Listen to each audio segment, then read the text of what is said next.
ਜਿਹੜਾ ਸੋਚਦਾ ਉਹ ਬੋਲਦਾ ਤੇ ਜਿਹਨੂੰ ਅੱਲਾ ਨੇ ਦਿਮਾਗ ਦਿੱਤਾ ਵਾ ਉਹ ਸੋਚਦਾ ਤੇ ਜਿਹਨੂੰ ਦਿਲ ਦਿੱਤਾ ਵਾ ਦਰਦੇ ਦਿਲ ਉਹ ਇਨਸਾਨ ਦੀ ਫਲਾਹ ਬਹਿਬੂਦ ਕਿਉਂਕਿ ਉਹਦੇ ਅੰਦਰ ਇੱਕ ਦੁੱਖ ਤਕਲੀਫ ਦਾ ਇਜ਼ਹਾਰ ਮਹਿਸੂਸ ਕਰਦਾ ਵਾ। ਇਹ ਜਨਾਬ ਵਕੀਲ ਹੈਗੇ ਨੇ ਅਬਦੁਲ ਮਤੀਨ ਐਡਵੋਕੇਟ। ਇਹਨਾਂ ਦੀਆਂ ਤੁਸੀਂ ਵੀ ਬਹੁਤ ਸਾਰੇ ਲੋਕਾਂ ਨੇ ਇਹਨਾਂ ਦੀਆਂ ਵੀਡੀਓ ਵੇਖੀਆਂ ਹੋਣੀਆਂ ਵਾ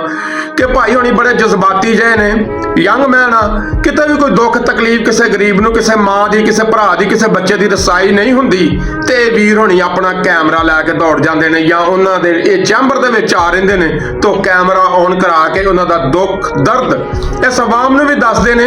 ਔਰ ਪਹੁੰਚਦੇ ਵੀ ਨੇ, ਜਿੱਥੋਂ ਤੱਕ ਹੋ ਸਕਦਾ ਉਹਨਾਂ ਦੀ ਹੈਲਪ ਕਰਦੇ ਨੇ। ਤੇ ਵੀਰ ਭਰਾ ਹੋਣੀ ਵੀ ਰਾਤ ਦੇ ਜਿਹੜੇ ਆ गिरफ्तार हो गए ने। अगर ये इन्ने लोगों की आवाज़ बुलंद करते हैं, उन्होंने वीडियो बनाते हैं, अपनी गड्डी का तेल साड़ के पल्लियों नुकसान करते हैं, आते हैं जाते हैं, तो यार अज ये अरेस्ट आ तो तुहानू सानू सब नूं चाहिदा वकीलों का तो भाई उन्हें आवाज़ उठानी आ आम पब्लिक नूं, मेरे वर्गे बंदे नूं भी जड़ा ना इन्हां दी रिहाई वास्ते जिहड़ी अपील करनी चाहिए और आवाज़ बुलंद करनी चाहिए।